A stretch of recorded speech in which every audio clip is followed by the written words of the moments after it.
Channel अब है नए तेवर और नए कलेवर में।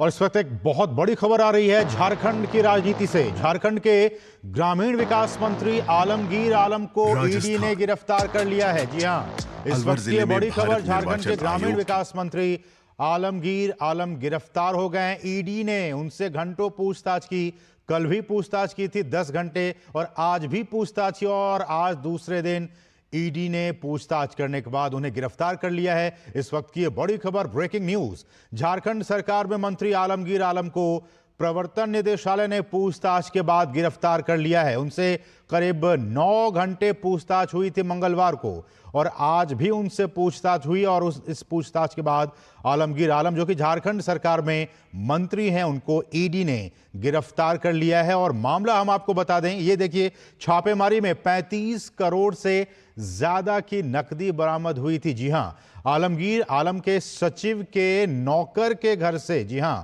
35 करोड़ रुपए से अधिक कैश बरामद हुआ था, और इसी सिलसिले में उनसे पूछताछ की गई, और उसके बाद आज ईडी ने उन्हें अरेस्ट कर लिया। इस वक्त की बड़ी खबर, ब्रेकिंग न्यूज, आपको बता दें कि आलमगीर आलम से ईडी ने कल भी 9 घंटे तक पूछताछ की थी।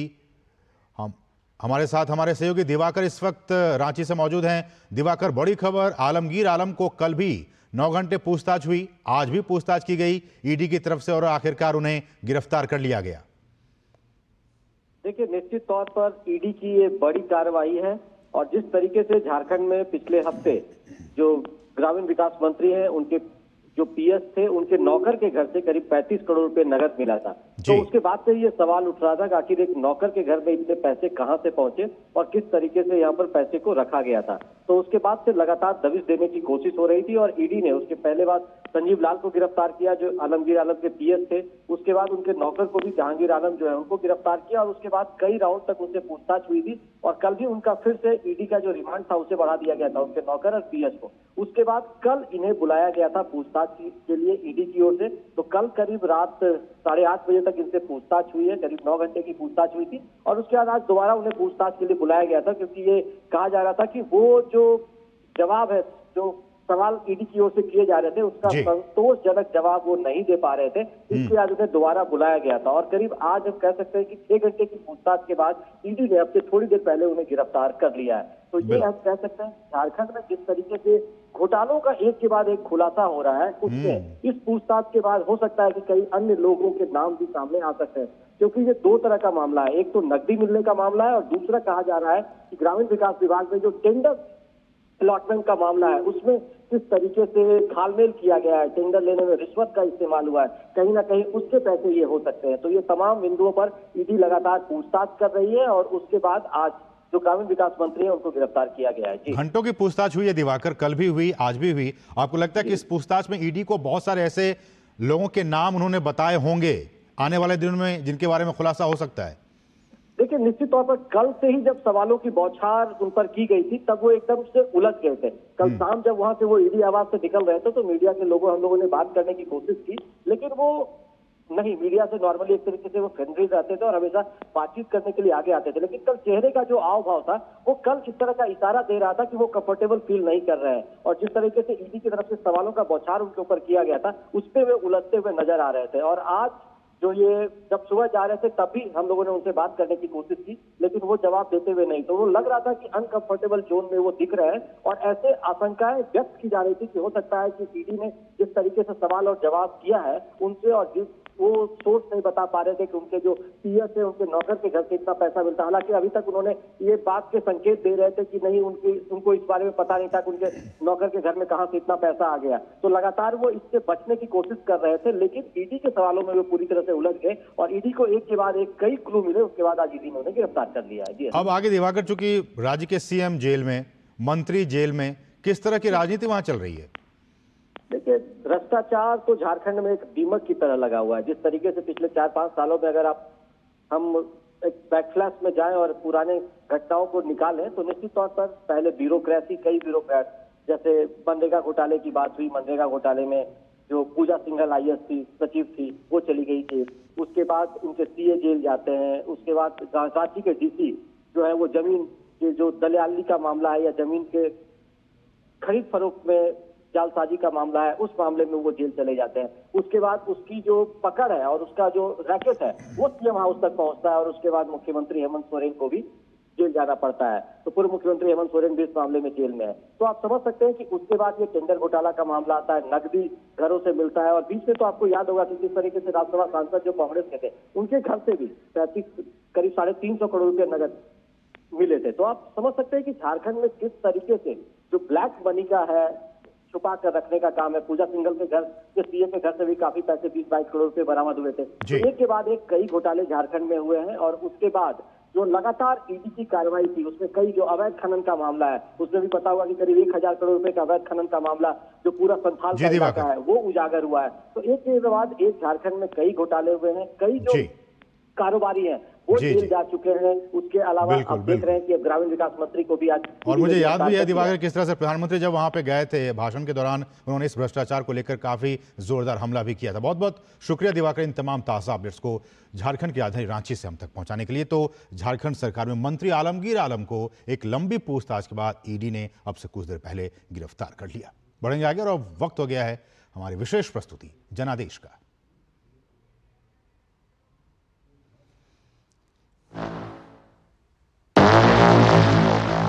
राजस्थान अलवर जिले में भारत निर्वाचन आयोग की एक टीम पहली बार एक अनोखे और महत्वपूर्ण मिशन पर है। आप आए हो, बहुत खुशी हो गई। टीम का निर्णय काम मुस्तैदी से और बेहतरीन तरीके से हो। आगे रास्ता लंबा है पर टीम में गजब का जोश है। आज बढ़िया लगा, आप घर पाया तो अच्छा लगा मुझे।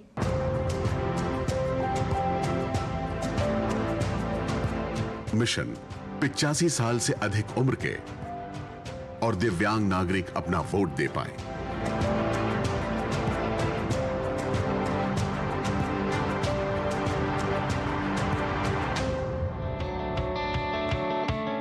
इनके दिन की शुरुआत एसडीएम यानी सब डिविजनल मैजिस्ट्रेट के ऑफिस में सुबह सुबह हो जाती है। मतदाताओं के लिए बैलेट पेपर जारी किए जाते हैं। बैलेट बॉक्स चेक करके उन्हें बंद, लॉक और सील किया जाता है। टेम्पररी मोबाइल पोलिंग बूथ तैयार ताकि मतदान गुप्त रहे। कैमरे में इनके हर कदम को रिकॉर्ड किया जाता है।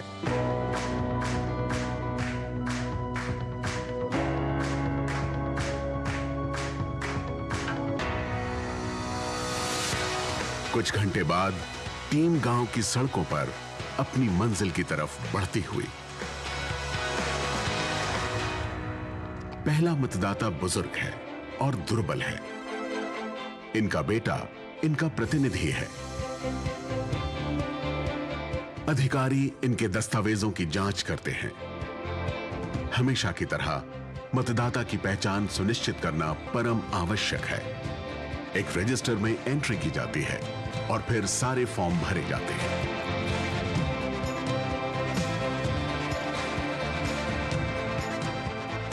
टेम्पररी मोबाइल पोलिंग बूथ को मतदाता के सामने रख दिया जाता है।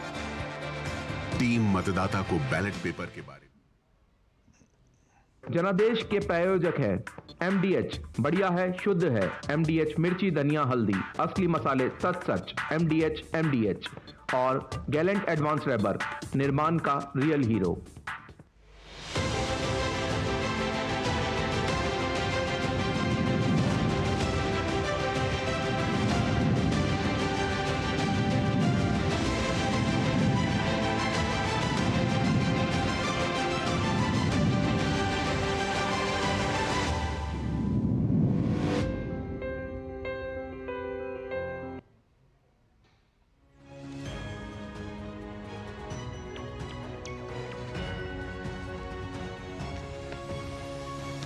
नमस्कार, हमारे विशेष कार्यक्रम जनादेश में आप सभी दर्शकों का बहुत बहुत स्वागत है। मैं हूं असीम मिश्रा। जनादेश यानी कि लोकसभा चुनावों की स्पष्ट और निष्पक्ष खबरें। 4 चरणों में अब तक कुल 300 89 सीटों पर मतदान पूरा हो चुका है, 379 सीटों पर पूरा हो चुका है और बाकी बचे 3 चरणों के लिए चुनाव प्रचार जारी है। बताएंगे क्या रही दिन भर की चुनावी सरगर्मियां और चुनावी हलचल, साथ ही साथ जानेंगे दिन भर क्या चले बयानों के तीर और समीकरण किस ओर कर रहे हैं इशारा। तो आइए शुरुआत करते अपना खास कार्यक्रम जनादेश की, लेकिन सबसे पहले नजरें इस वक्त की चुनावी सुर्खियों पर। लोकसभा चुनाव के बाकी बचे 3 चरणों के लिए चरम पर चुनाव प्रचार। पीएम मोदी ने महाराष्ट्र के डिंडोरी और कल्याण में जनसभा को किया संबोधित। धर्म के आधार पर बजट के बंटवारे को लेकर इंडी गठबंधन पर साधा निशाना। कहा 4 जून के बाद नकली शिवसेना और नकली एनसीपी का कांग्रेस में विलय पक्का। वरिष्ठ भाजपा नेता अमित शाह ने न्यूज एजेंसी से इंटरव्यू में दक्षिण भारत में बीजेपी की बड़ी जीत का किया दावा। कहा कर्नाटक, तेलंगाना, आंध्र प्रदेश, केरल और तमिलनाडु, इन 5 राज्यों को मिलाकर दक्षिण में सबसे बड़ी पार्टी बनकर उभरेगी बीजेपी। निर्णायक फैसलों के लिए स्थिर सरकार को बताया जरूरी।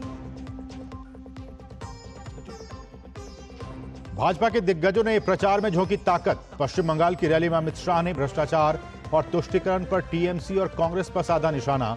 बिहार के मोतिहारी में जेपी नड्डा ने आरजेडी को बताया रिश्वतखोरी, जंगल राज, दलदल वाली पार्टी। महोबा में योगी आदित्यनाथ ने भरी हुंकार।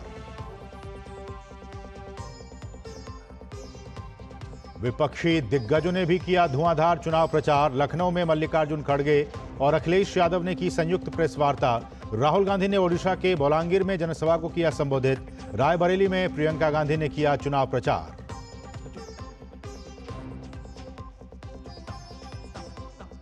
चार चरणों के मतदान के बाद जीत को लेकर एनडीए और इंडी गठबंधन के अपने अपने दावे। पीएम ने कहा कांग्रेस के लिए माननीय विपक्ष बनना भी मुश्किल। अमित शाह ने कहा 379 सीटों के चुनाव में एनडीए 270 के हो चुका है पार। कांग्रेस, सपा और टीएमसी ने इंडी गठबंधन की जीत के किए दावे।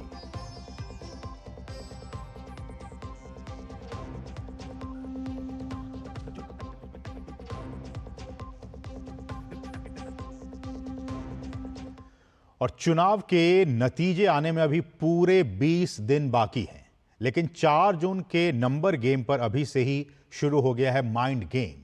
हर पार्टी, हर गठबंधन का यही दावा है कि उसे बहुमत मिलने वाला है, लेकिन अभी बाकी हैं 3 चरण, लेकिन अभी से ही शुरू हो गया है दावों का रण। ये स्पेशल रिपोर्ट हम आपको दिखाते हैं।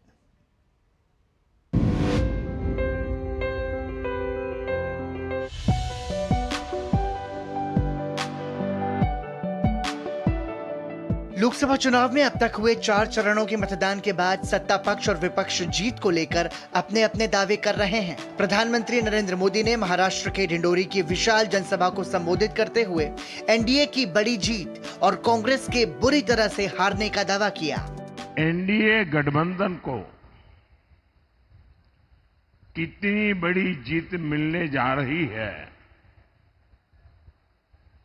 इसका पता यहां इंडी गठबंधन के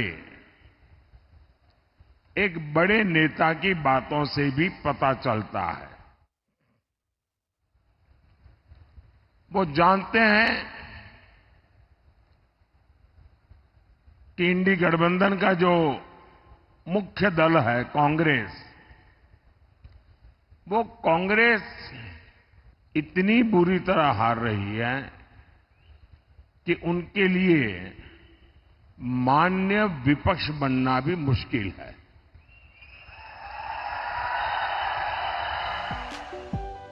एनडीए 400 पार के लक्ष्य के साथ आगे बढ़ रही भाजपा का दावा है कि 4 चरणों में ही भाजपा ने बहुमत का आंकड़ा पार कर लिया है, जबकि कांग्रेस भी 4 चरणों के चुनाव में इंडी गठबंधन की मजबूत स्थिति में होने की बात कह रही है। चरण पूरे हो गए हैं, 380 सीटों का चुनाव पूरा हो गया है।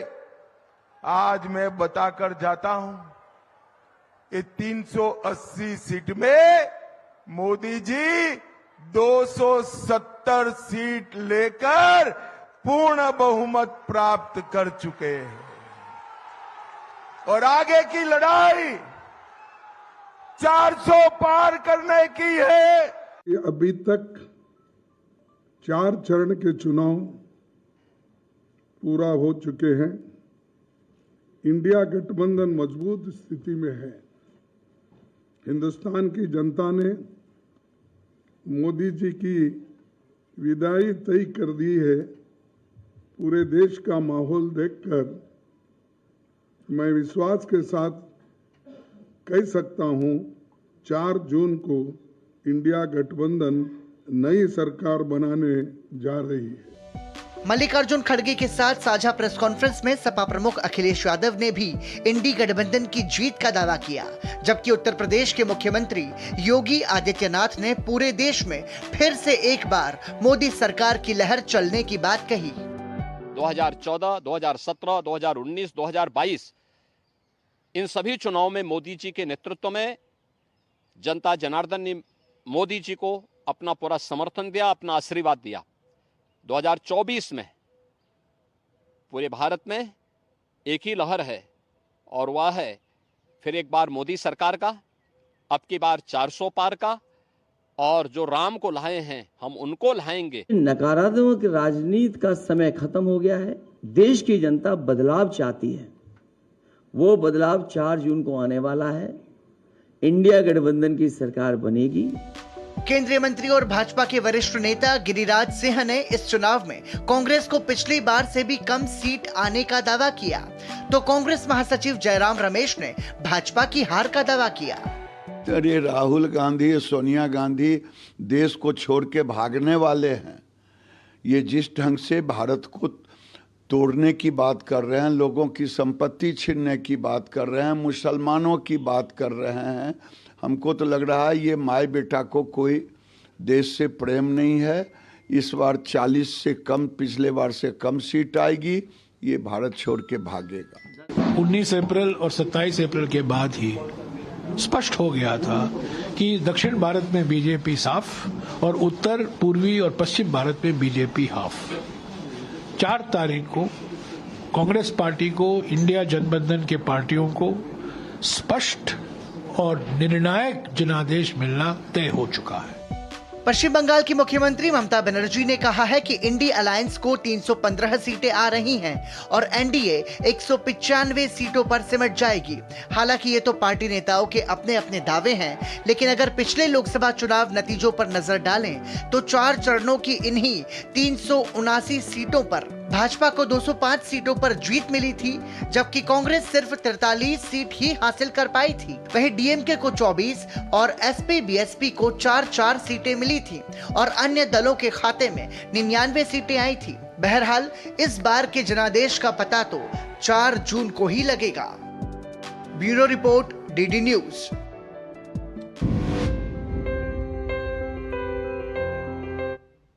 तो जैसा कि इस रिपोर्ट में कहा गया कि एनडीए के भी अपने दावे हैं जीत के, आपने देखा बयानों को, और वहीं इंडी गठबंधन के नेताओं के भी दावे हैं कि 4 जून को उनकी सरकार बनेगी। बहरहाल 4 जून को क्या जनादेश आता है, इस पर सबकी निगाहें बनी होंगी। और इस सबके बीच पीएम मोदी ने महाराष्ट्र के डिंडोरी और कल्याण में एक विशाल जनसभा को आज संबोधित किया।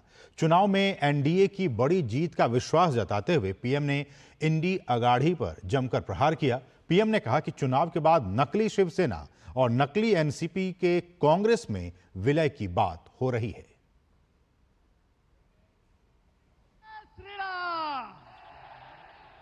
देश में धुआंधार जनसभाएं करके तीसरे कार्यकाल के लिए जनाशीर्वाद मांग रहे प्रधानमंत्री बुधवार को महाराष्ट्र में थे। डिंडोरी में विशाल जनसभा को संबोधित करते हुए पीएम ने इंडी अघाड़ी पर जोरदार हमले किए। पीएम ने कहा कि कांग्रेस इतनी बुरी तरह हार रही है कि उसके लिए मान्य विपक्ष का दर्जा भी मुश्किल है। यही वजह है कि चुनाव के बाद नकली शिवसेना और नकली एनसीपी के कांग्रेस में विलय की बात हो रही है। पीएम ने शिवसेना उद्धव ठाकरे गुट पर बाला साहब के हर सपने को चूर चूर करने का आरोप लगाया। बाला साहब ठाकरे का सपना था अयोध्या में भव्य राम मंदिर का निर्माण हो।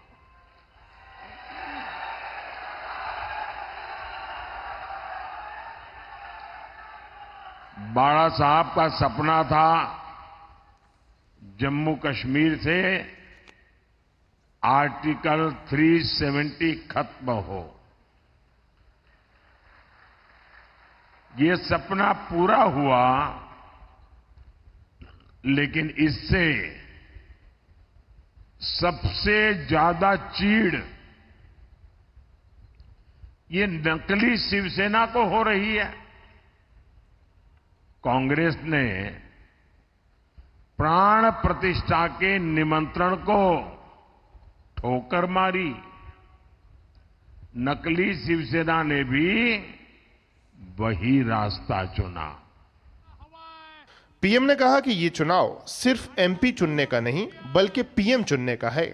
ऐसा पीएम जो ताकतवर भारत बनाने के लिए कड़े और बड़े फैसले ले सके।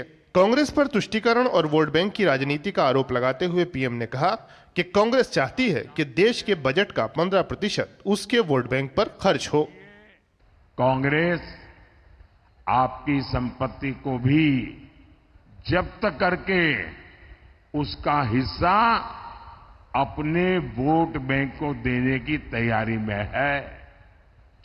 लेकिन कांग्रेस और इंडी अगाड़ी वाले कान खोल करके सुन ले, मोदी धर्म के आधार पर न बजट बांटने देगा। और आपको अब सीधे लिए चलते हैं मुंबई, जहां इस वक्त प्रधानमंत्री नरेंद्र मोदी एक रोड शो में शामिल हो रहे हैं। आप इन तस्वीरों में देख सकते हैं हजारों की तादाद में जो लोग हैं सड़क के दोनों ही तरफ मौजूद। प्रधानमंत्री एक जीप में, खुली जीप में सवार और लोगों का अभिवादन स्वीकार करते हुए, और आगे आगे महिलाओं की टोली, महिलाओं की टीम और उनके पीछे प्रधानमंत्री नरेंद्र मोदी। आप साथ में देख सकते हैं सीएम और डिप्टी सीएम दोनों भी उनके साथ मौजूद।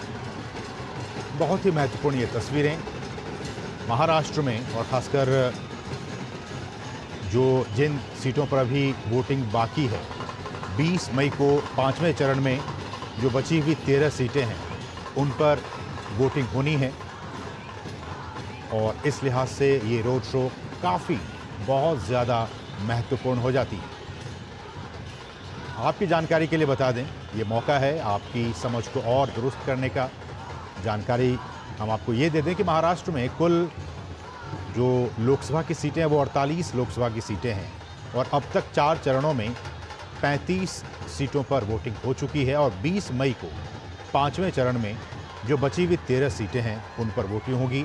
और उस लिहाज से जिन सीटों पर वोटिंग होनी है 5वें चरण में, उस लिहाज से इस रोड शो को आप जोड़ कर देखिए तो बहुत ही महत्वपूर्ण ये बातें हो जाती है और ये तस्वीरें हो जाती है प्रधानमंत्री नरेंद्र मोदी। आज हमने देखा भी कि किस तरह से उन्होंने जनसभा को भी संबोधित किया महाराष्ट्र में।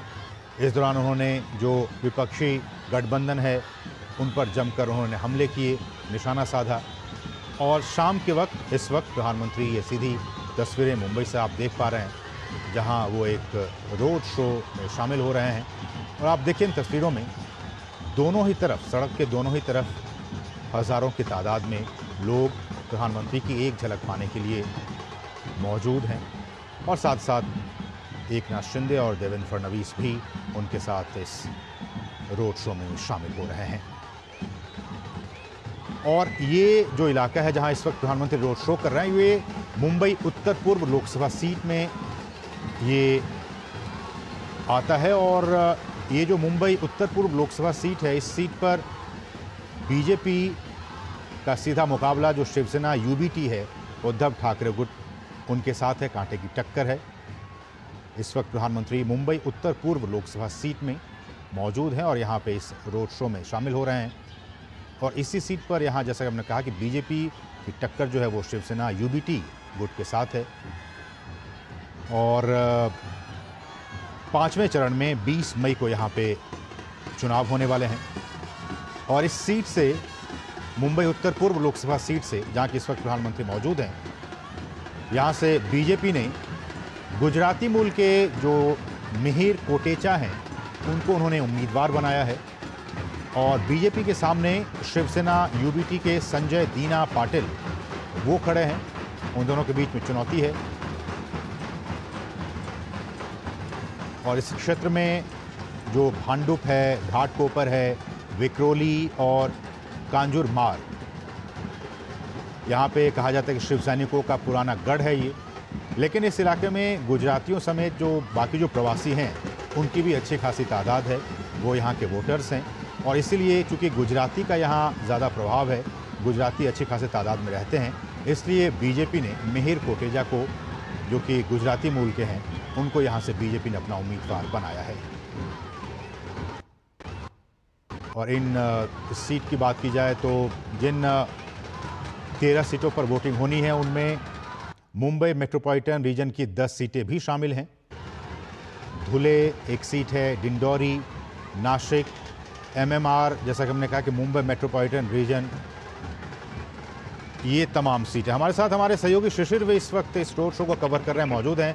शिशिर, हम देख पा रहे हैं कि इन तस्वीरों में प्रधानमंत्री नरेंद्र मोदी हाथ हिलाकर सबका अभिवादन स्वीकार करते हुए आगे आगे महिलाओं की टोली और सड़क के दोनों ही तरफ हजारों लाखों की तादाद में जो वोटर्स हैं, जो लोग हैं, वो मौजूद हैं पीएम की एक झलक पाने के लिए। कितना जोश और उत्साह आप वहां देख पा रहे हैं ग्राउंड जीरो से? बिल्कुल, देखिए हालांकि इस वक्त मैं बताना चाहूंगा कि प्रधानमंत्री की अमूमन किसी पब्लिक के तो हम सभी जानते हैं कि कितनी तादाद में लोग होते हैं, लेकिन उससे भी कई ज्यादा तादाद में लोग इस रोड शो के लिए हम रास्ते के दोनों तरफ देख रहे हैं। इस वक्त ये रोड शो जहाँ से गुजर रहा है, आपने जीत फरमाया कि ये मुंबई नॉर्थ ईस्ट का इलाका है, सीट है, कॉन्स्टिट्यूंसी है और काफी विषम इलाका माना जाता है। हालांकि इसके बावजूद हम देख पा रहे हैं कि लोग जो है बड़ी तादाद में यहाँ पर प्रधानमंत्री को देखने के लिए, उनकी एक झलक पाने के लिए यहाँ पर कई घंटों से खड़े थे। हालांकि धूप काफी है ज्यादा मुंबई में इस वक्त अगर देखा जाए, लेकिन धूप की परवाह नहीं है और इसीलिए हर कोई आम हो, हर कोई खास हो, इस रोड शो पे अगर देख पाएंगे जिस प्रकार से विजुअल्स हम देख पा रहे हैं कि दोनों तरफ जो है बड़ी तादाद में लोग यहाँ पर मौजूद है। प्रधानमंत्री उत्साह उनका दोगुना कर रहे हैं। हालांकि इस सीट का अगर हम मुआयना करें तो ये मुंबई की अगर इस पर्टिकुलर सीट के बारे में बात करें तो यहाँ पर गुजरात को इलाका है, लेकिन साथ ही सिर्फ गुजराती नहीं है, क्योंकि एक सम्मिश्र बस्ती हम कह सकते हैं जिसमें मराठी भी उतनी तादाद में है, बाकी अन्य जो लोग वो उतनी तादाद में है। तो ऐसे में काफी महत्वपूर्ण होता है ये। एक जमाना था यहाँ पर अगर देखा जाए तो ये शिवसेना का गढ़ भी माना जाता है, लेकिन इसी गढ़ में अगर देखा जाए पिछले समय से अगर देखा जाए तो बीजेपी ने अपनी ताकत बढ़ाई है। फिर चाहे वो पिछला लोकसभा का चुनाव हो या फिर पिछले हम बात करें तो विधानसभा के चुनाव में अगर देखा जाए तो जो किया है बीजेपी द्वारा इसी इलाके का चुन कर रहा है, घाटकोपर विक्टोरिया काजूमा वो इलाका है, बीजेपी के जो वोटर्स है तादाद काफी मुंबई की व्यस्ततम सड़कों में से एक सड़क जहाँ से इस वक्त प्रधानमंत्री का ये पूरा काफिला गुजर रहा है। हम देख पा रहे हैं कि दोनों तरफ जो है लोग यहाँ पर खड़े हैं और दूसरी बात इसमें ये भी है कि स्पेसिफिक लोग नहीं बल्कि लोगों के लिए उनके मनोरंजन के लिए हम देख पा रहे हैं कि जो लोक नृत्य है महाराष्ट्र का, खासतौर पर मुंबई का जो कोली लोगों का कि पूरी कहा जाए तो बस्ती थी मुंबई सबसे पहले उनके द्वारा बसाई गई थी, तो उसकी झलक भी इस रोड शो में दिखाई दे रही है। सिर्फ मराठी नहीं बल्कि जैसे मैंने कहा सम्मिश्र इलाका है ये, तो ऐसे में जो दक्षिण भारत के लोग भी है बड़ी तादाद में यहाँ पर रहते हैं, तो वो भी लोग जो है रास्ते पर उतरा है।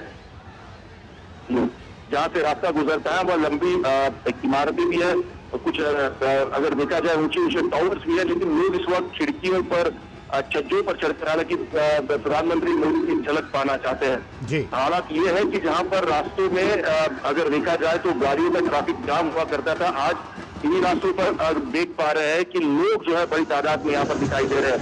दरअसल ये ऑफिस छूटने का वक्त होता है, लेकिन लोगों को उसकी परवाह नहीं है क्योंकि जिस प्रकार से उनका उत्साह देख रहे हैं, ट्रेडिशनल अटायर हो, सब कुछ लोग जो है देखने आए, इनका स्वागत करने आए हैं। बिल्कुल। तो ऐसे में हम समझ पा रहे हैं कि इस वक्त इस इलाके में बीजेपी का कितना बड़ा जोर है और शायद ये जोर आजमाइश है इस वक्त प्रधानमंत्री मुख्यमंत्री और मुख्यमंत्री और प्रधानमंत्री के साथ इस रोड शो में सम्मिलित होते हैं। हालांकि तकरीबन किलोमीटर का ये पूरा रोड शो होगा। बिल्कुल बिल्कुल, तो हम देख पा रहे हैं इन तस्वीरों में किस तरह से लोगों का जोश और उत्साह है और जो लोग हैं वो अभिवादन कर रहे हैं और अभिवादन स्वीकार करते हुए इन तस्वीरों में आप देख सकते हैं प्रधानमंत्री नरेंद्र मोदी को। हमारे साथ हमारे एक और सहयोगी नीरज सिंह भी ग्राउंड जीरो पे मौजूद हैं।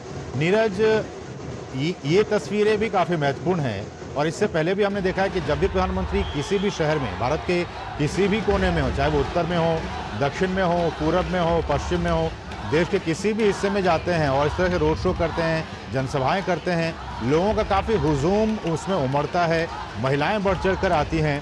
और आप चूंकि वहाँ ग्राउंड जीरो पे मौजूद हैं, क्या कुछ बता पाएंगे वहाँ से?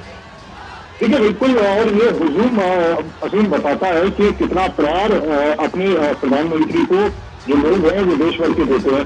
आप देखें कि जहाँ पर भी प्रधानमंत्री इस तरह के रोड शो करते हैं, तमाम जो लोग हैं वो उनको देखने के लिए, उनके पास पहुंचने के लिए कह सकते हैं कि ललायित रहते हैं।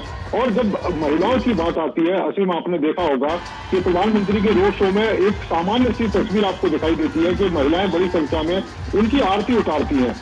सामान्यतः आप देखें कि फूलों की वर्षा उनके ऊपर होती है, लेकिन जहां जहां प्रधानमंत्री जाते हैं बड़ी संख्या में महिलाएं आरती उतारती हुई तस्वीरें आपको उस रोड शो में दिखाई देती है।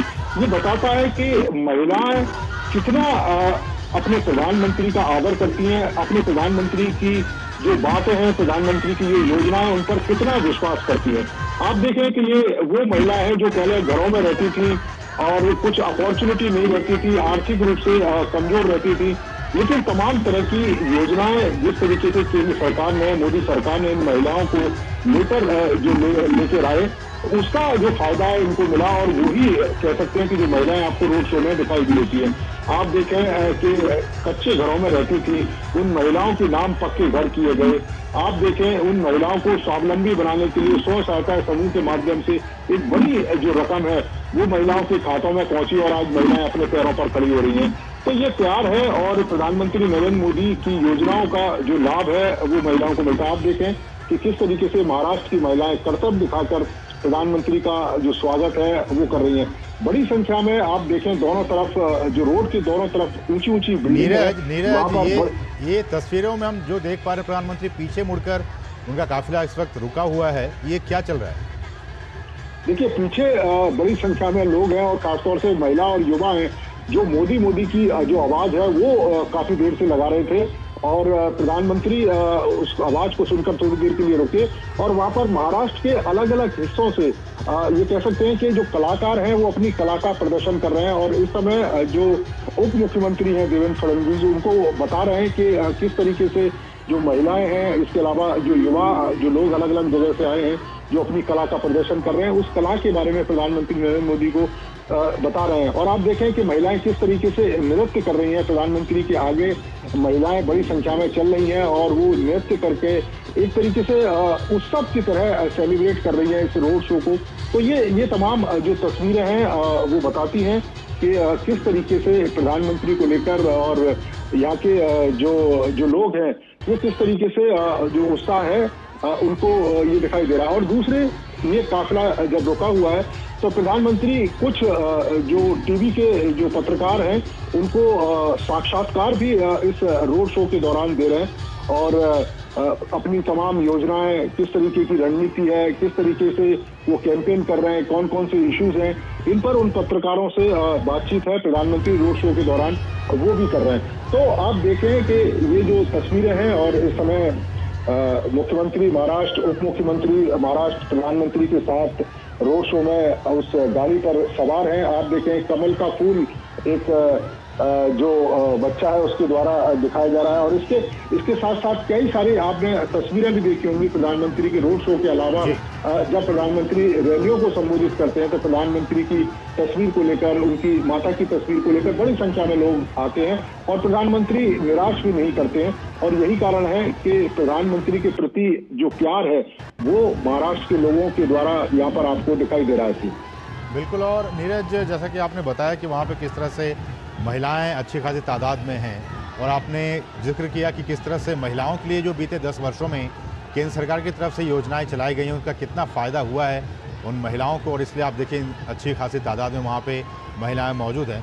और इन तस्वीरों में सड़क के दोनों ही तरफ नीरज हम युवाओं को भी देख पा रहे हैं, इसलिए कि 10 वर्षों में केंद्र सरकार ने युवाओं के लिए भी, चाहे वो जो उनके कौशल विकास की बात हो, उनके रोजगार की बात हो, इन तमाम क्षेत्रों में स्टार्टअप्स की बात हो, इन तमाम क्षेत्रों में सरकार ने युवाओं के लिए भी खासा काम किया है। इसलिए इन तस्वीरों में हम देख पा रहे हैं कि अच्छी खासी तादाद में युवाओं भी मौजूद हैं, उसमें लड़के लड़कियां सब हैं। ठीक है, बिल्कुल काम किया है। और आप देखें कि जिस तरीके से मोदी सरकार लगातार काम कर रही है हर वर्ग को लेकर, आप सिर्फ युवाओं तक ही ना सीमित रहे, आप महिलाओं को देखें, युवाओं को, किसानों को, इसके अलावा जो मध्यम वर्ग के लोग हैं, तमाम जो पिछड़े समुदाय के लोग हैं, उनके लिए जिस तरह की योजना है, आप देखें ये युवा जो पहले तमाम नौकरियां या कह सकते हैं कि अपॉर्चुनिटी के लिए एक तरीके से महरूम रहता था, और प्रधानमंत्री नरेंद्र मोदी की तमाम योजनाएं हैं, उसका लाभ इस युवा को मिल रहा है। स्टार्टअप के माध्यम से, इनोवेशंस के माध्यम से ये लोग अपने लिए रोजगार तो पैदा कर ही रहे हैं, बल्कि दूसरे लोगों को भी रोजगार दे रहे हैं, दूसरे लोगों को भी जो सक्षम है वो बना रहे हैं। आप देखें कि आज मुंबई एक सुरक्षित सिटी के तौर पर जाना जाता है, और जब सिटी सुरक्षित रहेगी तो निश्चित तौर पर कारोबार भी वहाँ पर बेहतर होगा, रोजगार और रोजी रोटी के जो धंधे हैं वो भी ज्यादा सक्षम तरीके से चलेंगे। यही कारण है कि आप देखें कि युवाओं को बड़े संख्या में रोजगार दिए गए, उनके लिए स्टार्टअप, मुद्रा जो लोन है वो शुरू किए गए। बहुत सारे जो गरीब लोग हैं, जो जिनकी इच्छाएं होती हैं कारोबार करने, जिनकी इच्छाएं होती है कुछ काम धंधा खोलने की, लेकिन आर्थिक रूप से उतने सक्षम नहीं होते हैं, लेकिन आप देखें कि मुद्रा योजना के तहत उन लोगों को बिना गारंटी के ऋण मिलता है, और वो अपने लिए रोजगार पैदा कर सकते हैं और दूसरे लोगों को उस रोजगार से जोड़ भी सकते हैं।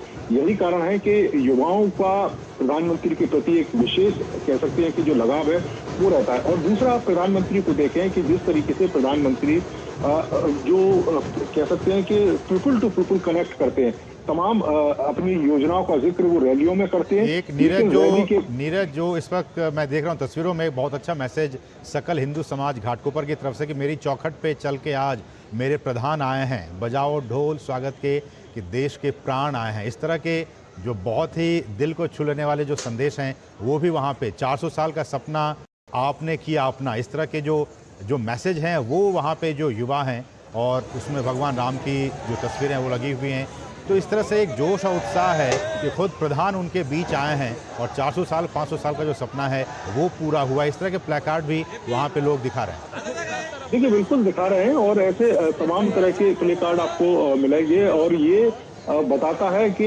लोग किस बेसब्री से राम मंदिर का इंतजार कर रहे थे, किस बेसब्री से रामलला का इंतजार कर रहे थे कि वो अपने घर में पहुंचे। और ये एक सपना ही था, और किसी ने उम्मीद भी नहीं करी थी कि इतना जो भव्य है वो राम मंदिर बनेगा। और यही कारण है कि लोग अपनी जो खुशी है उसको प्रकट कर रहे हैं प्ले कार्ड के माध्यम से। और जिस तरीके से आप देखें कि प्रधान सेवक के तौर पर प्रधानमंत्री कार्य करते हैं, उसको लेकर भी लोगों का ये मानना है कि आप एक सिर्फ मैं एक आकलन आपके सामने रखूंगा कि आप देखें कि विपक्ष के जो तमाम लोग हैं, अगर हम राहुल गांधी की भी बात करें, आप अगर देखिए कि राहुल गांधी ने अब तक चुनाव के दौरान कितनी रैलियां या रोड शो की है, आप प्रधानमंत्री से उनकी तुलना करिए। इस एज में भी प्रधानमंत्री राहुल गांधी से जस्ट डबल उन्होंने चुनावी सभाएं की हैं, रोड शो किए। तो ये आपने बताता है अपने आप में कि कितनी एनर्जी के साथ प्रधानमंत्री देश के लोगों के लिए काम कर रहे हैं। प्रधानमंत्री 24 घंटे देश के लोगों के लिए सोचते हैं, उनके लिए कैसे बेहतर हो सकता है, इस देश को हम कैसे विकसित देश के रूप में बना सकते हैं। 2047 तक उन्होंने ये लक्ष्य रखा है, और उसके लिए दिन रात काम करने की जरूरत है। प्रधानमंत्री कहते हैं कि मैं लगातार काम कर रहा हूं, लेकिन मेरे साथ जो जुड़े लोग हैं, मेरे देश के लोग हैं, वो भी लगातार अगर काम करेंगे तो इस देश को विकसित होने से कोई रोक नहीं सकता। और यही कारण है कि आप देखें कि इतना लगाव प्रधानमंत्री को इस रोड शो में। सिर्फ यही नहीं, देश के अलग अलग हिस्सों में जब प्रधानमंत्री पहुंचते हैं तो इस तरह का जो प्यार है, इस तरह का जो प्रेम है, वो प्रधानमंत्री के ये सड़कों पर उमड़ता आपको दिखाई देता है। बिल्कुल, नीरज हमारे साथ बने रहिए। हम एक बार फिर से रुक करेंगे शिशिर का। शिशिर, आज इस रोड शो से पहले जब पीएम डिंडोरी में थे और वहां जब एक चुनावी जनसभा को संबोधित कर रहे थे, तो उन्होंने साफ तौर पर ये कहा, और उन्होंने जो उद्धव ठाकरे हैं उनकी जो शिवसेना है, इससे पहले भी वो कई बार संबोधित कर चुके हैं, इस वर्ड का यूज़ कर चुके हैं, एक बार फिर से उन्होंने आज यूज़ किया। उन्होंने उनकी शिवसेना को नकली शिवसेना कहा, और कहा कि 4 जून के बाद नकली शिवसेना और नकली एनसीपी का कांग्रेस में विलय होना पक्का है। क्या कुछ इसके राजनीतिक मायने, अगले चरण में चुनाव होने वाले हैं, इसका कितना बेनिफिट बीजेपी को मिलेगा? बिल्कुल, देखिए, हालांकि इसका अगर हम कारण देखें तो 2019 में जिस प्रकार से उद्धव ठाकरे और बीजेपी एक गठबंधन में थे, महायुति में थे, साथ ही साथ एनडीए का हिस्सा भी थे, तो ऐसे में लोकसभा के चुनाव जब हुए तो लोकसभा के चुनाव में दोनों पार्टियों ने एक साथ मिलकर जो ये चुनाव लड़े थे और जो सीट उस वक्त मिली थी वो काफी अच्छी सीट का आंकड़ा और दोनों पार्टियों को उठाकर उस वक्त मिला था। उसके बाद विधानसभा के चुनाव आए। विधानसभा चुनाव में हमने देखा कि फिर से दोनों पार्टियां एक साथ जो है आकर यहाँ पर लड़ती हुई दिखाई दी थी। उसका भी फायदा जो है दोनों पार्टियों को यहाँ पर हुआ, एक अच्छा नंबर उनको मिला राज्य की विधानसभा। हालांकि उसके बाद अपने सबने देखा किस प्रकार से उद्धव ठाकरे जो है उन्होंने अपना रास्ता अलग चुना और एनसीपी और कांग्रेस के साथ उन्होंने सत्ता में जो है गठबंधन कर लिया। हालांकि यही बात अगर देखा जाए बीजेपी को खटक रही थी। उन्होंने कई रूप से अगर देखा जाए बीजेपी के नेताओं ने कहा कि अगर आपको अलग से लड़ना ही था, अगर आपको कांग्रेस तो हमारे साथ एक साथ मंच अच्छा नहीं करना चाहिए था जो उस वक्त मांगे थे मोदी जी के मंच से भी। हालांकि मोदी जी भी उस वक्त जो है चुनावी रैली में थे, तो ऐसे में वो नहीं करना चाहिए। उसके बाद जिस प्रकार से हमने देखा कि दोनों ही पार्टियों की, लेकिन इस बात रहे हैं कि बीजेपी जाहिर सी बात है कि जिस प्रकार से दोनों पक्षों की आइडियोलॉजी है, जिस प्रकार से दोनों पक्ष सालों से काम करते आ रहे थे, तो ऐसे शिवसेना का हिस्सा जरूर चाह रहा था कि वो जो है बीजेपी के साथ यानी एनडीए के साथ आगे बढ़े। तो ये कारण है कि बीजेपी इस प्रकार से हमने देखा कि शिवसेना में दो फाड़ हो चुके थे। एक जो कि एकनाथ शिंदे, हालांकि हमने देखा कि उन्होंने कहा कि हम विचारों के साथ आगे बढ़ते बढ़ रहे हैं। बात कही थी कि मैं कांग्रेस के साथ बिल्कुल नहीं जाऊंगा। उन्हीं विचारों को लेकर एकनाथ शिंदे कहते हैं कि वो आगे बढ़ रहे हैं और जो सालों का साथ था एक विचारों के साथ था। और इसीलिए इस बार उन्होंने देखा कि किस प्रकार से 2020 में सत्ता परिवर्तन, 21 में सत्ता परिवर्तन हुआ और एकनाथ शिंदे जो है फिर से बीजेपी के साथ आ गए। तो ऐसे में बीजेपी भी स्पष्ट किया कि विचार दूसरी बात ये दिखाती है कि उन्होंने कहा कि असली शिवसेना कौन, असली शिवसेना कौन। तो इसमें अगर देखा जाए तो आंकड़ों की बात करें तो हालांकि आंकड़े अगर देखा जाए तो इलेक्शन कमीशन के सामने इलेक्शन कमीशन ने सभी चीजों को है। तो ऐसे में जो दूसरी कीर्तन है वो कौन है, तो इससे प्रधानमंत्री आगाज है तो असली शिवसेना वो हमारे साथ है। और जो शिवसेना नवी विचारों के साथ अलग हुई है वो उद्धव ठाकरे की। हालांकि इसमें अगर देखा पड़ेगा कि किस प्रकार से उद्धव ठाकरे हो या फिर हम बात करें खासतौर पर एकनाथ शिंदे की बात करें, एकनाथ शिंदे ने इस बार देखा जाए 15 सीटें जो मिली है। और प्रधानमंत्री ने जिस प्रकार से बीजेपी प्रत्याशियों का चुनाव अगर देखा जाए पूरा एक रैली उन्होंने निकाली थी, सपोर्ट किया था, पब्लिक मीटिंग्स की थी, रोड शो किए थे, उसी प्रकार के जो उनके अलाइज है, मतलब एकनाथ शिंदे के जो प्रत्याशी है उनके लिए भी प्रधानमंत्री जो है विदर्भ का दौरा किया, उन्होंने मराठवाड़ा का किया। हालांकि सर ने कहा कि वो जो पश्चिम महाराष्ट्र है वहां पर भी बड़े तादाद पर वो आए। और अब मुंबई की हम बात कर रहे हैं तो मुंबई में प्रधानमंत्री आए। तो ऐसे में प्रधानमंत्री ने स्पष्ट कर दिया है कि उनके साथ वही शिवसेना है जो पिछले 25 सालों से बीजेपी के साथ थी, महायुति में थी। ये उनका कहने का काफी स्पष्ट विषय। और लोगों के सामने जब प्रधानमंत्री जाते हैं तो इसी बात को लेकर जाते हैं कि विचारों में कोई जो है अंतर नहीं है और इसीलिए जो इस वक्त लोग हमारे साथ है उसी विचारधारा पर काम कर रहे हैं और चल रहे हैं। तो अब ये लोगों के पाले में गेंद है कि लोग क्या सोचते हैं। हालांकि लोगों ने, जैसे मैंने पहले कहा कि लोगों ने उनको चुन के दिया था कि इसकी विचारधारा की पार्टियां हैं और ऐसे में उनको विधानसभा में पिछली अच्छे बहुमत मिले थे और साथ ही साथ अगर देखा जाए तो एक अच्छा आंकड़ा इन दो शिवसेना हो या फिर बीजेपी हो, उन दोनों को मिला था। तो ऐसे में लोगों ने उस वक्त भी चुन के दिया था और इसीलिए अमूमन प्रधानमंत्री शायद इस बात को जानते हैं कि अगर शिवसेना उनके साथ रही तो उसका फायदा भी जो है गठबंधन सरकार को होगा। इस प्रकार से सीटों का गणित जुटाना है, उसमें अगर देखा जाए तो एकनाथ शिंदे की शिवसेना जो है, जो असली शिवसेना का जिक्र वो करते हैं, उसका भी एक बड़ा रोल, अहम रोल महाराष्ट्र में होगा। और इसलिए हमने देखा कि पिछली बार से ज्यादा इस बार रैलीज की है। हालांकि लोग ये कहते हैं कि इस बार रैलीज की संख्या ज्यादा है, लेकिन हम ये भी बताना चाहेंगे जिस प्रकार से प्रधानमंत्री कहते हैं कि मेहनत वो काम के द्वारा करते हैं, लेकिन जो काम करते हैं वो लोगों तक पहुंचाने के लिए, उनको बताने के लिए भी ज्यादा मेहनत करनी पड़ती है। इस बार हम वो भी देख पा रहे हैं जिस प्रकार से ताबड़तोड़ रैलियां पूरे महाराष्ट्र में हुई है। तो जो काम हुआ है, प्रधानमंत्री कह रहे हैं, उन काम को लोगों तक ले जाने की जरूरत है। और हालांकि जब भी प्रधानमंत्री बीजेपी कार्यकर्ताओं से बात करते हैं, किसी भी मीटिंग में देखा जाए तो उनका यही जो होता है, काम तो पूरा है वो लोगों तक पहुंचता है। इलेक्शन लोगों तक पहुंचने का, उनको समझाने का भी किस प्रकार से कार्य हुआ है। तो इसमें दो चीजें काफी महत्वपूर्ण होगी। शिवसेना इस वक्त जिस प्रकार से उन्होंने सामने शिवसेना ये लोगों के सामने रखने के लिए इतिहास क्या था और इस वक्त उनके पास जो है वो कौन है जो लोगों को बताने की रणनीति किया है। जी ठीक है, हम इसी बात को आगे बढ़ाएंगे। हमारे साथ हमारे जो सलाहकार संपादक विनोद मिश्र जी हैं वो भी इस वक्त हमारे साथ इस चर्चा में जुड़ चुके हैं। विनोद जी, आपका बहुत बहुत स्वागत है। और विनोद जी, ये आपसे जानना चाहेंगे जिस बात का जिक्र शिशिर कर रहे थे, क्योंकि सत्ता पक्ष जो है महाविकास अघाड़ी, उनकी बातें कुछ और है, जो विपक्ष में चाहे वो एनसीपी के जो शरद पवार गुट है वो, या फिर उद्धव ठाकरे का जो शिवसेना है वो विपक्ष ऐसा कह रहा है और एक नैरेटिव बनाने की कोशिश ये की जा रही है कि जिस तरह से टूट हुआ, चाहे वो शिवसेना की बात हो या फिर एनसीपी की बात हो, इस चुनाव में इन दोनों पार्टियों की तरफ से एक सहानुभूति वोट की बात की जा रही है और कहा जा रहा है कि लोग काफ़ी नाराज़ हैं और इसलिए जो एक सहानुभूति वाली जो वोट है वो ट्रांसफ़र हो जाएगा उद्धव ठाकरे की शिवसेना को और शरद पवार के एनसीपी को। आपकी प्रतिक्रिया इसमें?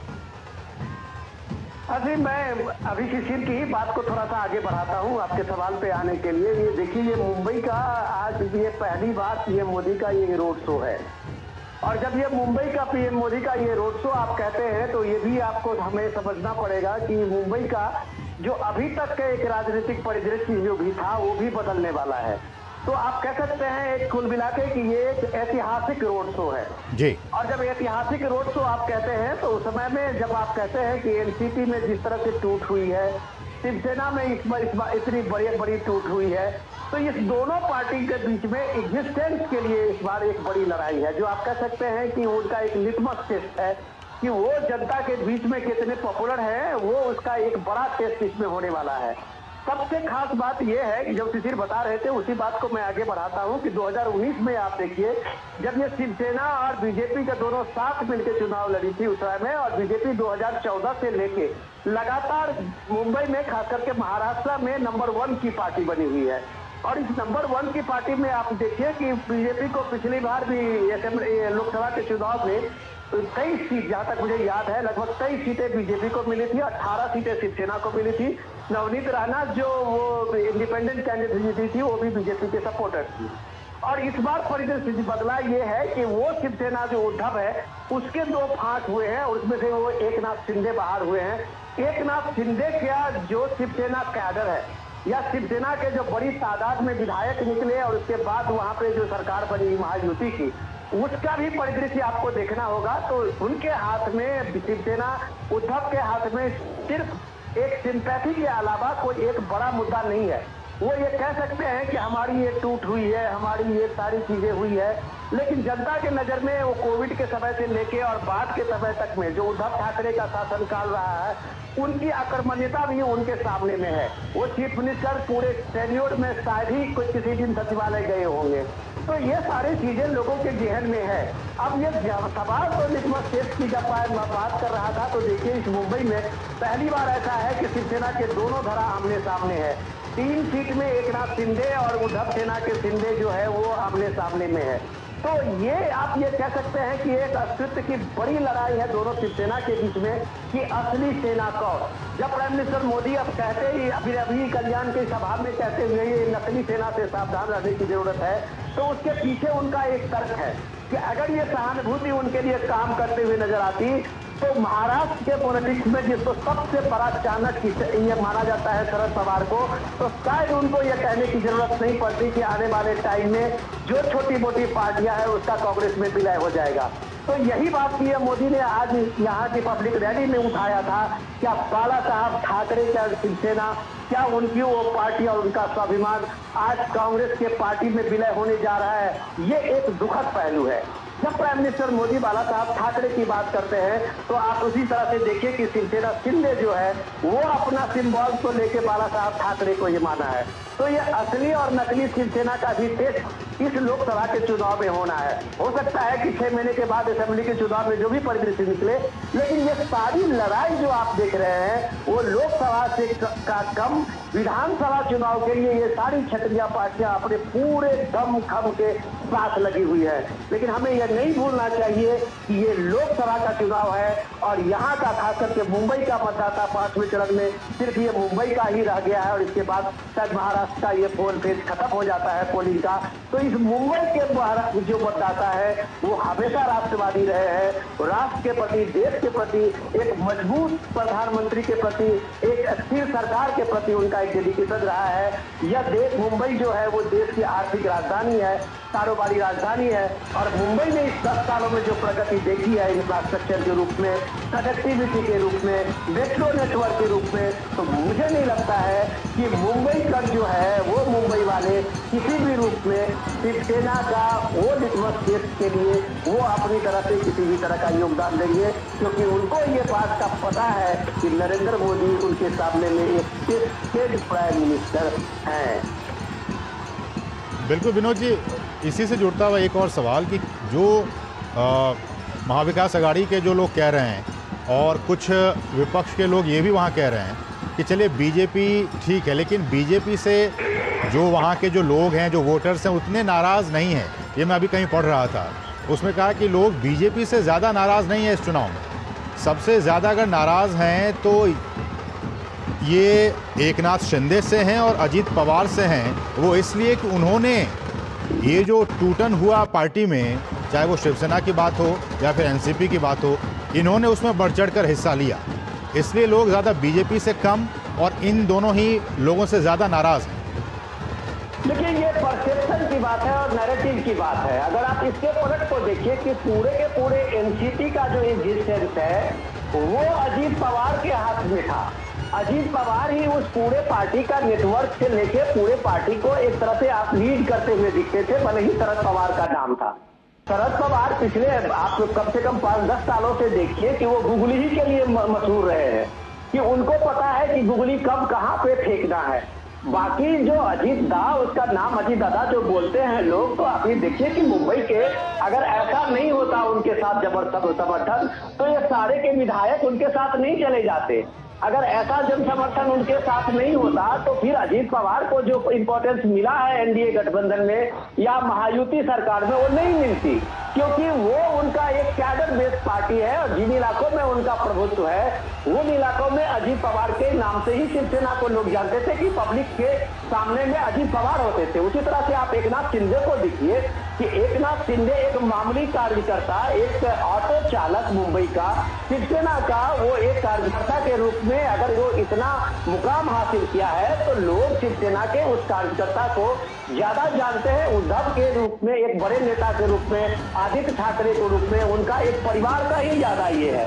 तो आप कुल मिला के कह सकते हैं कि ये परिवार की जो वहाँ पे अपना एग्जिस्टेंस है उसको चुनौती दिया है। उसको चुनौती अजीत पवार ने दिया है, उसको चुनौती एकनाथ शिंदे ने दिया है। अब इसका नैरेटिव जो लोग नाराज में कह रहे हैं वो एक तरह से सिंपैथी के लिए कह रहे हैं और उस सिंपैथी के लिए शरद पवार का नाम आगे किया जाता है। लेकिन लोगों को पता है कि शिवसेना शरद पवार ने अपने पीछे पॉलिटिकल कैरियर 40 साल के पॉलिटिकल कैरियर में आज तक ऐसा कोई भी लीडर नहीं रहा जिसको उन्होंने धोखा नहीं दिया है। तो उनकी विश्वसनीयता क्या है, इस बात की चर्चा तो हम बाद में करेंगे, लेकिन प्राइम मिनिस्टर मोदी की क्रेडिबिलिटी को लोगों को पता है कि प्राइम मिनिस्टर मोदी जिसने जो कहा वो किया। आज अगर वहां अगर राम मंदिर का भव्य प्राण प्रतिष्ठा की बात आप कहें तो लोगों में, मुंबई में खास करके शिवसेना में बीजेपी से ज्यादा राम मंदिर के लिए था, एक मुखर सपोर्ट था और उस बात को लेकर शिवसेना सबसे बड़े आगे आए थे और उसका क्रेडिट भी बाला साहब लेते हुए दिखते थे। आज अगर उस उद्धव से नाम है मुंबई के, आप राम मंदिर से आप दूरी बनाते हैं, आप एक नया फ्रेम करते हैं सेकुलरिज्म का, तो शायद उनके कैडर, उनके वोटर को ये कभी डाइजेस्ट नहीं होता होगा, क्योंकि बाला साहब का जो एक अपना आदर्श रहा है, विचारधारा रहा है, उस बात को अगर एकनाथ शिंदे आगे बढ़ा रहे हैं तो शायद यह बात कहने में बेईमानी होगी कि ये एकनाथ शिंदे से नाराजगी है और उद्धव के लिए लोगों का एक बड़ी, आप कह सकते हैं कि सद्भावना है या एक लहर है, उस चीज का मैं कहीं नहीं देख पा रहा हूँ। और इसलिए विनोद जी, आज प्रधानमंत्री की वो बातें मुझे याद आ रही हैं। आज ही जब वो महाराष्ट्र में थे और चुनावी जनसभा को संबोधित कर रहे थे डिंडोरी में, तो उन्होंने कहा भी कि बाला साहब ठाकरे ने ये कहा था जब वो जीवित थे, उन्होंने कहा था कि जिस दिन शिवसेना कांग्रेस की राह पर चलने लगेगी उस दिन उनकी शिवसेना का अंत हो जाएगा। तो जिस तरह से प्रधानमंत्री ने कहा बाला साहब ठाकरे के हवाले से, और हम आप समझ सकते हैं कि इस वक्त महाराष्ट्र की पॉलिटिक्स में क्या कुछ हो रहा है। ऐसे में हम एक बार फिर से रुख करेंगे, हमारे सहयोगी नीरज सिंह ग्राउंड जीरो पे मौजूद है, मुंबई में इस रोड शो को वो कवर कर रहे हैं। नीरज, क्या कुछ आप बताना चाहेंगे, क्योंकि हम देख पा रहे हैं तस्वीरों में जो जोश और उत्साह है वो लगातार कायम है, ढोल नगाड़ों के साथ प्रधानमंत्री के आवभगत में लोग लगे हुए हैं। देखिए बिल्कुल, और मैं विनोद जी की बात को थोड़ा सा और आगे बढ़ाऊंगा कि आप देखें कि जो शिवसेना की जो स्थिति है और जो एनसीपी की स्थिति है, अगर ऐसी में आप देखें कि जो अजीत पवार जिस तरीके से एनसीपी को आगे लेके जा रहे थे, आप देखें कि शरद पवार ने जब उत्तराधिकार चुनने की बात आई तो उन्होंने अजीत पवार को आगे नहीं किया, उन्होंने अपनी पुत्री को आगे किया। इसी तरीके से आप देखें कि शिवसेना में उद्धव ठाकरे अगर चाहते तो एकनाथ शिंदे को आगे कर सकते थे, पार्टी के बड़े नेता थे, लेकिन उन्होंने एकनाथ शिंदे को आगे ना करके अपना जो पुत्र है उस मोह में पार्टी को लेके गए, और यही कारण है कि आज महाराष्ट्र के अंदर आपको एनसीपी और जो शिवसेना है उसकी जो स्थिति है वो देखने को मिल रही है। निश्चित तौर पर आप देख रहे हैं कि प्रधानमंत्री जब इस बात का जिक्र करते हैं कि वो देश के लोगों के लिए लगातार जो कार्य है वो कर रहे हैं, और आप देखें इस समय प्रधानमंत्री का काफिला रुका हुआ है, और जैसा कि हम आपको जिक्र भी कर रहे थे कि प्रधानमंत्री मीडिया के कुछ लोगों के साथ जो इंटरव्यू है वो भी इस रोड शो के दौरान दे रहे हैं। और ये जो दृश्य आपको दिखाई दे रहे हैं कि महाराष्ट्र में जिस तरीके से घाटकोपर इलाके में जो लोग हैं, आप देखें कि 400 पार में लोगों ने 450 पार के जो प्रिंट कार्ड हैं वो भी वहाँ पर शो कर रखे, जो बताता है कि प्रधानमंत्री को लेकर किस तरीके का विश्वास यहाँ के जो लोग हैं वो व्यक्त कर रहे हैं। आप देखें कि इस इलाके की अगर हम असीम बात करें, ये एक ऐसा इलाका है, कारोबारी इलाका है, और बड़ी संख्या में जो अलग अलग देश के अलग अलग हिस्सों के जो लोग हैं वो इस इलाके में रहते हैं। खासतौर से आप देखें कि गुजराती समुदाय के लोग भी यहाँ पर आपको मिलेंगे, जो पंजाब के कुछ समुदाय के जो लोग हैं वो यहाँ पर मिलेंगे, साउथ इंडिया से भी यहाँ पर जो लोग हैं बड़ी संख्या में रहते हैं। तो आपको एक तरीके की एक मिनी इंडिया की जो झलक है वो घाटकोपर इलाके में दिखाई दे रही है। और ये जो दृश्य आप देख रहे हैं कि जिस तरीके से विहंगम दृश्य है, दोनों ही तरफ लाखों की संख्या में जो लोग हैं प्रधानमंत्री का जो स्वागत करने के लिए सड़कों पर उमड़े, ये बताता है कि पूरे देश का एक मिनी इंडिया यहाँ पर उतरा हुआ है, और ये मिनी इंडिया अपने प्रधानमंत्री को किस तरीके से चाहता है, ये मिनी इंडिया अपने प्रधानमंत्री की गारंटी पर किस तरीके से विश्वास व्यक्त करता है। आप देखें कि केवल एक वर्ग की बात नहीं है, आप देखें किसानों को लेकर जिस तरीके से किसान सम्मान निधि, क्योंकि बड़ी संख्या में जो विदर्भ के जो किसान हैं वो मौजूद है, इसके अलावा महाराष्ट्र के अलग अलग हिस्सों में किसान हैं। 6,000 रुपए की एक मुश्त जो कह सकते हैं कि जो रकम है वो एक साल के अंदर किसानों के खातों में जाती है। उसी तरीके से राज्य सरकार भी किसानों को पैसा देती है। दोनों जो डबल इंजन जब मिलता है तो उनकी जो आय है वो भी दुगनी होती है। आप देखें आज 12,000 रुपए किसानों को यहाँ पर मिल रहे हैं। इस तरीके से अगर आप देखें कि युवाओं के लिए तमाम तरह के स्टार्टअप यहाँ पर शुरू हुए, एक तरीके से आर्थिक नगरी है, बड़े पैमाने पर अर्थतंत्र यहाँ से पूरे देश का यहाँ पर चलता है। बॉलीवुड यहाँ पर मौजूद है, और उस बॉलीवुड में काम करने के लिए लाखों की संख्या में जो लोग हैं उनको रोजगार मिलता है। केवल जो हीरो है वही एक्टिंग नहीं करता, तमाम हीरो के पीछे ये कह सकते हैं कि ऑफ कैमरा तमाम लोग होते हैं जिनको बड़े पैमाने पर रोजगार मिलता है, क्योंकि बड़ी संख्या में यहाँ से पिक्चरें बनती है। आप देखें कि बड़ी बड़ी मल्टीनेशनल जो कंपनीज हैं उनके यहाँ पर ऑफिस है, उनमें लाखों की संख्या में जो लोग हैं वो यहाँ पर काम कर रहे हैं। आप देखें कि महिलाओं को लेकर जिस तरीके से रोजगार के तमाम साधन उपलब्ध कराए गए हैं, उन महिलाओं को जो घर की चार दीवारी में रहती थी आज ऑफिसों में जाकर वो काम कर रही है, लोगों के साथ कंधे से कंधे मिलाकर आगे बढ़ रही है।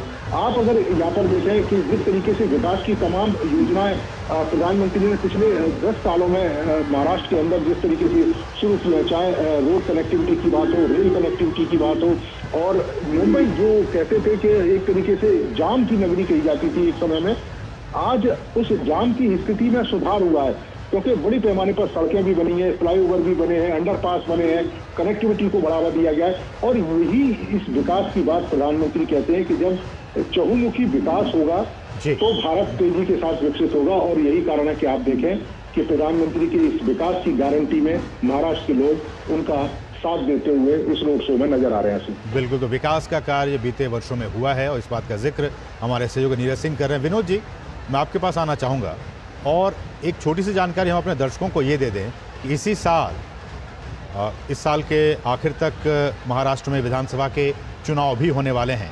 और 2019 में जब पिछला चुनाव हुआ था विधानसभा का, उसके बाद से वहाँ के पॉलिटिक्स में, वहाँ की राजनीति में एक बड़ा बदलाव आया है। विधानसभा चुनाव के ठीक बाद बीजेपी और शिवसेना का गठबंधन जो है वो टूट गया था और शिवसेना कांग्रेस और एनसीपी के साथ चली गई थी। लेकिन उसके बाद 2022 में शिवसेना के भी दो टुकड़े हो गए और जो एनसीपी थी वो 2023 में टूट गई, जैसा कि हम जिक्र कर रहे थे अभी। शिवसेना का जो शिंदे गुट है और एनसीपी का अजित पवार गुट वो बीजेपी के साथ चला गया, जो कि इस वक्त महायुति का हिस्सा है। और वहीं महाराष्ट्र में इसका मतलब कि सीधा मुकाबला इस बार के चुनाव में, लोकसभा चुनाव में या फिर आने वाले विधानसभा चुनाव में, जो महायुति है बनाम महाविकास अघाड़ी के बीच है इस बार का चुनाव।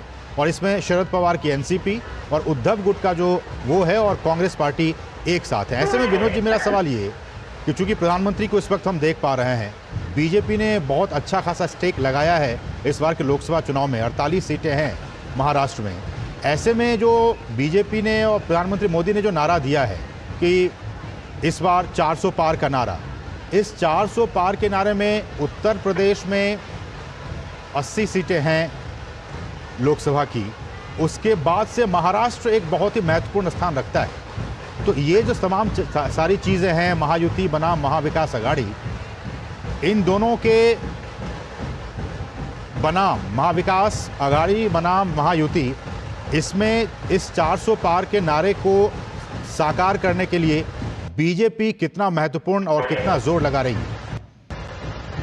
अजीम, सबसे पहले हमें ये जानने की जरूरत है कि इस बार का जो चुनाव है पूरे देश में, महाराष्ट्र को आप उसके साथ ले सकते हैं, मोदी बनाम ऑल का है।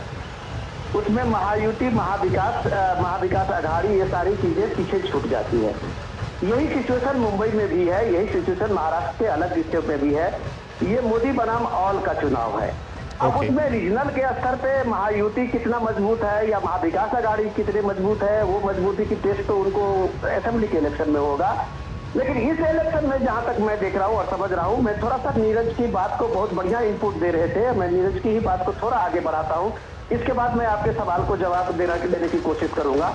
जो इम्पोर्टेंट ये है, जो नीरज बता रहे थे कि जो काम बोलता है, और जब ये काम बोलता है तब आप देखते हैं ये लोगों के भीड़, मुंबई जैसे आर्थिक नगरी है, ये देश के कारोबारी राजधानी है, वहां अगर लोग इतने लाखों की तादाद में लोग सड़क के दोनों किनारे खड़े होके अगर पीएम के अभिवादन के लिए खड़े हैं, तो आप कह सकते हैं कि ये मुंबई के लोग अपनी कृतज्ञता जाहिर कर रहे हैं पीएम मोदी का।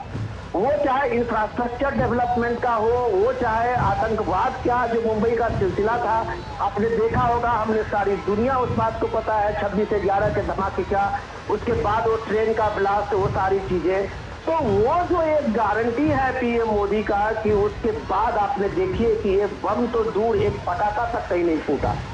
तो ये गारंटी और ये आश्वासन जो कारोबारी राजधानी में छोटे कामगार से लेके और बड़े उद्योगपति को मिलता है, फिल्म इंडस्ट्री को मिलता है, बॉलीवुड को मिलता है, ये सारे लोगों को मिलता है, तो जाहिर सी बात है, आप कह सकते हैं कि मुंबई देश के सबसे बड़ा जीडीपी देने वाला अगर शहर है, तो मुंबई को एक आर्थिक विकास के साथ साथ उसकी सुरक्षा का भी केंद्र सरकार में, मोदी सरकार ने पूरी तरह से ख्याल रखा है।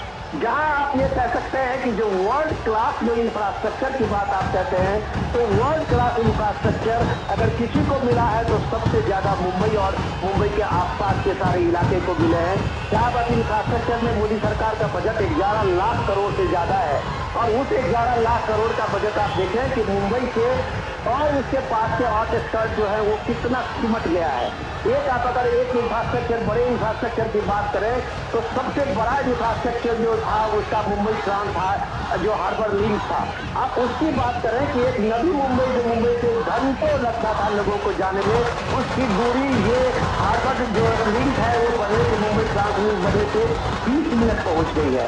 ऐसे अगर आप मुंबई और पुणे का डिस्टेंस देखिए तो उसको कितने घंटों में नितिन गडकरी का वो इंफ्रास्ट्रक्चर डेवलपमेंट वहां किया है, सड़कों का जाल बिछा हुआ है। तो आर्थिक गतिविधि जहां बढ़ती है उस कारोबारी राजधानी में, तो उसका क्रेडिट कहीं न कहीं आपको सबसे कम केंद्र में मोदी सरकार को देना होगा। और यही एक्नॉलेजमेंट है उस भीड़ का, जो उसकी गति बढ़ी है, उसकी स्पीड बढ़ी है, तो वो जो मोमेंटम बना है मुंबई का और शहर का, जो वर्ल्ड क्लास इंफ्रास्ट्रक्चर मिला है वहाँ के कारोबारी को, वहाँ के जो कामगार करने वाले लोग हैं, छोटे उद्योगपति हैं, ये वर्ल्ड क्लास इंफ्रास्ट्रक्चर ने मुंबई के आर्थिक राजधानी बनने का एक गौरव दिया है, जो गौरव और वो सपना इस दौर में हकीकत में बदला है। अब आपके मूल सवाल पे आता हूँ कि जब आप डिवीजन की बात करते हैं तो ये डिवीजन आप देखिए कि कोई भी नेता है वो कम से कम इस बात को जानता है कि वो किसके साथ अलायंस कर रहा है। अगर ये स्थिति कांग्रेस की मजबूत होती तो कांग्रेस के वहाँ जो निवर्तमान अध्यक्ष थे वो रिजाइन करके शिवसेना में शामिल हुए हैं। कांग्रेस के जो सबसे बड़े कद्दावर लीडर मराठा के थे अशोक चौहान, वो वहां से रिजाइन करके बीजेपी में शामिल हुए हैं और सांसद बने हैं। ऐसे मिलिंद देवड़ा का आप नाम लीजिए, वो शिंदे के रूप में शामिल हुए हैं। गोविंदा का नाम लीजिए, कांग्रेस के पहले एमपी बॉलीवुड का ये वहां मुंबई से बने थे, तो वो देखिए शिवसेना शिंदे के शामिल हुए हैं। तो वो अगर अपना भविष्य इस एनडीए अलायंस महायुति में देख रहे हैं तो आप इस बात को खारिज नहीं कर सकते कि वहाँ महाविकास अघाड़ी का एक बड़ा एग्जिस्टेंस है जो कोई न कोई चमत्कार दिखाएगा। अगर चमत्कार दिखाने की हालत होती तो शायद कांग्रेस के जो कद्दावर लीडर है, आप संजय निरुपम को ही देख लीजिए, वहाँ मुंबई में कम से कम कांग्रेस के वो अध्यक्ष रहे हैं। इतनी मजबूत लड़ाई वो कम से कम पूर्वांचल से लेके और सारे जो बिहार के लोग हैं उनके एक सर्वमान्य लीडर रहे हैं और कांग्रेस को उनको कांग्रेस छोड़नी पड़ी है और वो शिवसेना शिंदे ग्रुप के साथ में आए हैं। तो आप अगर इस तरह का नेताओं का जो दौड़ भाग देखते हैं वहाँ पे, नेताओं का जिस तरह से देखते हैं कि एक तरह से होड़ मची है पार्टी छोड़ने की, उस हालत में ये सिर्फ नैरेटिव हम इसको कह सकते हैं कि जो बनाया जाता है कि महायुति के अगेंस्ट में महाविकास अघाड़ी अभी भी कायम है, तो ये बात किसी न किसी तरह से जब हम ग्राउंड पे लाते हैं तो वो बेकार साबित होती है, वो झूठ साबित होती है। अगर ऐसा नहीं था तो आप ये देखिए कि कांग्रेस के पास दो अपने, जहां से कांग्रेस लगभग 50 साल से चुनाव लड़ती रही है, वहां उसके दो कैंडिडेट नहीं मिले जो प्रिया दत्त ने मना किया था उसमें चुनाव लड़ने का। तो आप ये देखिए कि सिचुएशन ग्राउंड क्या है, जहाँ एक पार्टी को अपने एक मजबूत कैंडिडेट नहीं उतार पा रहा है और वो कैंडिडेट जो है वो सीधे शिवसेना के खाते में चला जा रहा है, उद्धव के खाते में चला जा रहा है। तो आप कह सकते हैं कि ये एक दूसरे का कंधा थामे हुए हैं उस आंधी में बचने के लिए, जो लगता है कि कहीं न कहीं हमारा मिल के साथ मिलने से, साथ रहने से कहीं हमारा वजूद बच जाएगा। और ये सिर्फ वजूद बचाने की लड़ाई है। और आज जो पीएम मोदी का रोड शो आप देख रहे हैं, मुंबई में जो 20 तारीख को चुनाव होने वाला है 5वें इसका सारे 6 पार्लियामेंट कंस्टिट्यूएंसी में, तो वो लोगों को एक तरह से लोगों ने इसका प्रोजेक्शन दिखाया है, आप कह सकते हैं टेलीविजन की भाषा में, कि ये चुनाव का कर्टेन रेजर है। ठीक है, ऐसे में शिशिर मैं आपके पास आना चाहूँगा, जैसा कि हमारे वरिष्ठ सलाहकार विनोद जी कह रहे हैं कि ये वजूद बचाने की लड़ाई है ये चुनाव।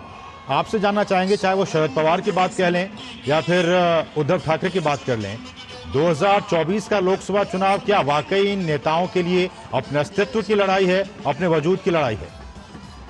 बिल्कुल, देखिए इस वक्त चाहे वो शरद पवार खेमा हो या फिर उद्धव ठाकरे खेमा हो, पुरजोर प्रयास कर रहा है कि किस प्रकार से जो है फिर से सत्ता में एक बार आ जाए, किस प्रकार से ज्यादा सीटें पाई जाए। और इसलिए हम अमूमन देख पा रहे हैं, फिर जुबानी जंग भी हम देख पा रहे हैं, किस प्रकार से बिलो द बेल्ट भी कमेंट किए जा रहे हैं। हालांकि राजनीति में इससे पहले ऐसा स्तर था नहीं, लेकिन जिस प्रकार से अब राजनीति का स्तर अगर देखा तो वो एक चिंता की विषय जरूर है। और इसलिए फिर चाहे वो जिस प्रकार से हमने कहा कि दोनों खेमे चाहते हैं कि किस प्रकार से भी सत्ता में फिर से एक बार वापसी हो जाए या फिर ज्यादा से ज्यादा सीट मिले।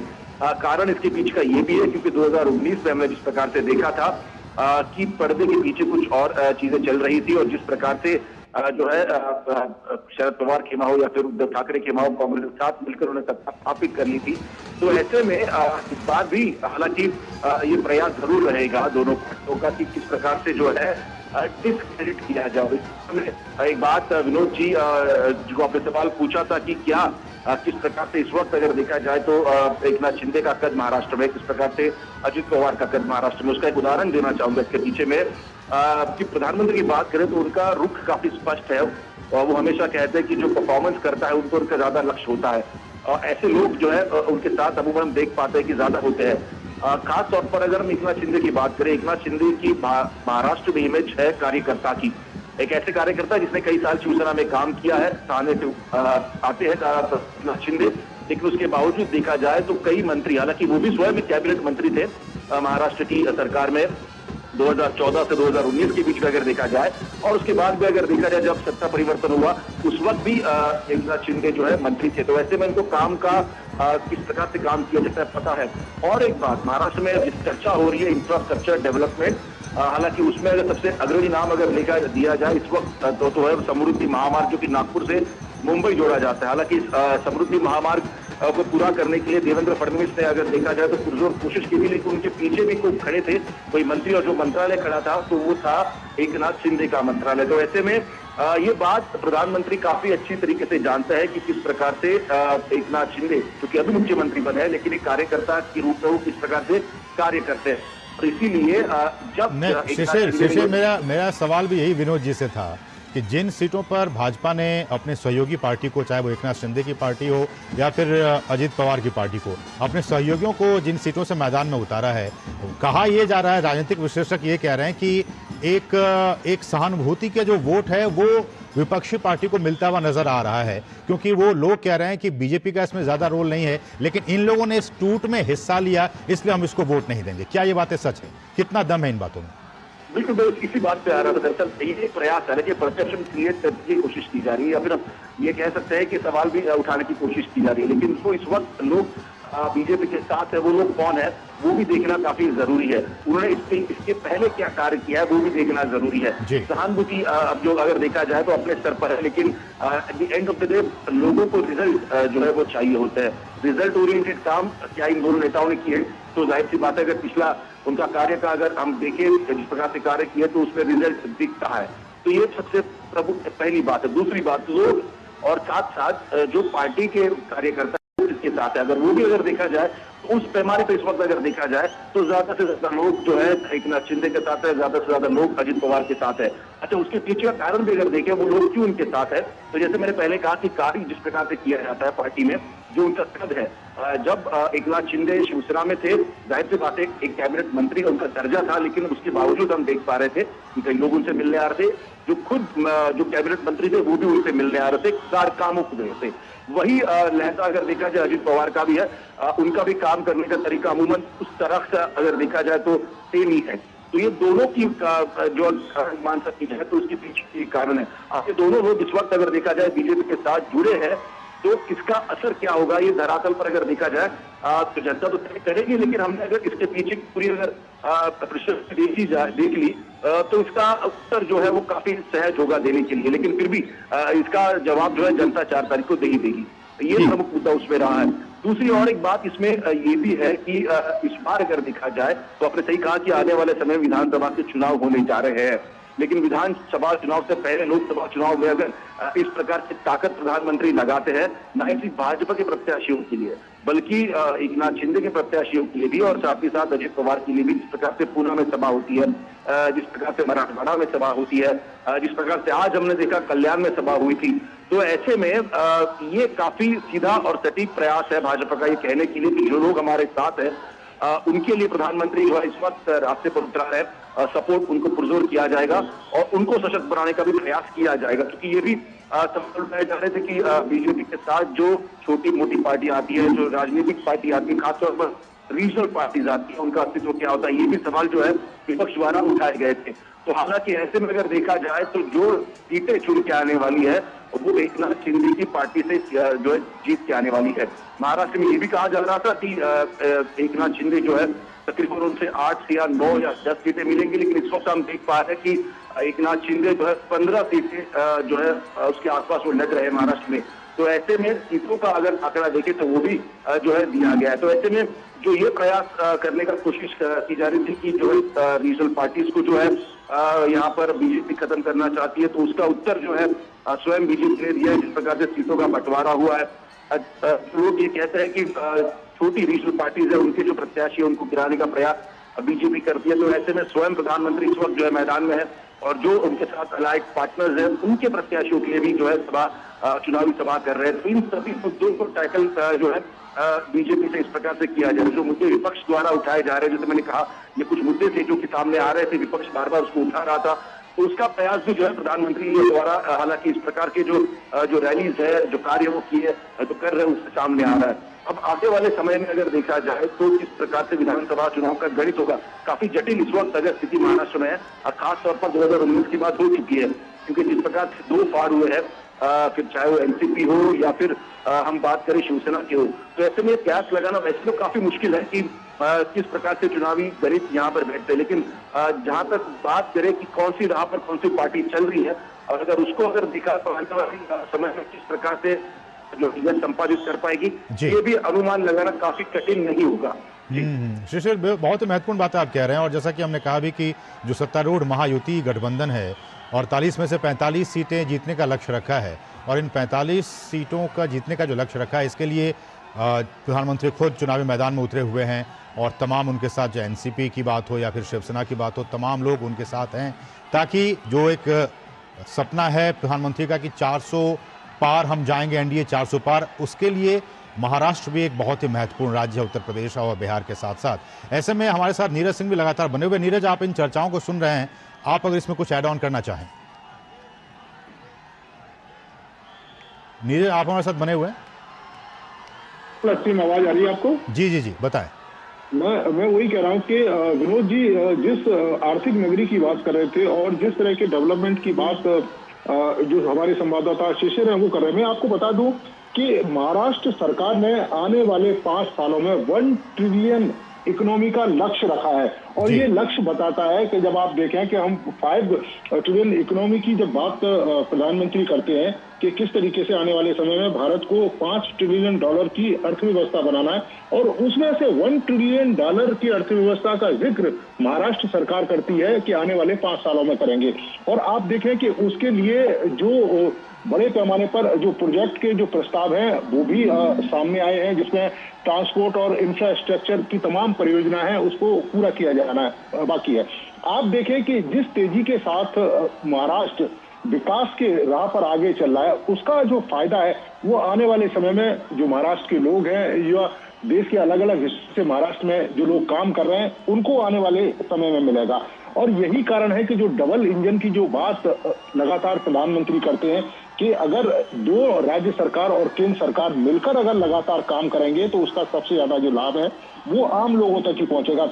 चाहे आयुष्मान योजना की बात हो, चाहे गरीब लोगों को घर देने की बात हो, गरीब लोगों के लिए रोजगार के लिए तमाम साधनों को उपलब्ध करवाने की बात हो। आप देखें कि आज भी हमारी जो राष्ट्रीय जीडीपी है उसमें 10% का योगदान महाराष्ट्र से ही मिलता है।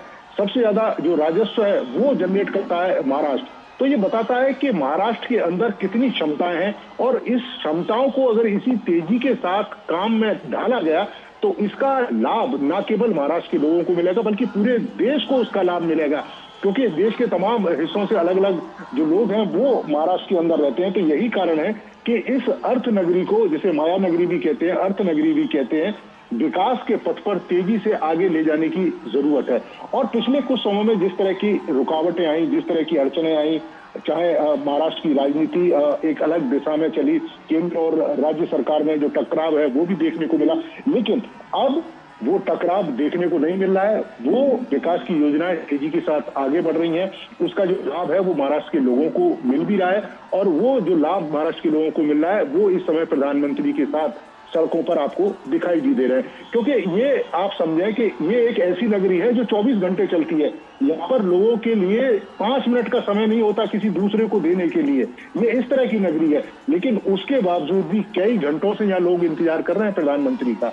ये बताता है कि महाराष्ट्र के लोग प्रधानमंत्री की गारंटी, प्रधानमंत्री की योजनाएं और प्रधानमंत्री जो विकसित भारत के लक्ष्य को लेकर आगे चल रहे हैं, चाहे हमारे सांस्कृतिक मूल्यों की सुरक्षा की बात हो, चाहे हमारी धरोहरों की सुरक्षा की बात हो, उनको सम्मान देने की बात हो, उसी सम्मान के साथ ये महाराष्ट्र के लोग खड़े हुए हैं, जो बताता है कि ये नगरी पूरी तरीके से प्रधानमंत्री नरेंद्र मोदी को समर्पित होती दिखाई दे रही है रोडों पर। और यही वजह है कि प्रधानमंत्री भी आप देखें कि जहां जहां जाते हैं उनका सबसे ज्यादा फोकस यही रहता है कि गरीब कल्याण पर काम किया जाए, महिलाओं के विकास की बात की जाए।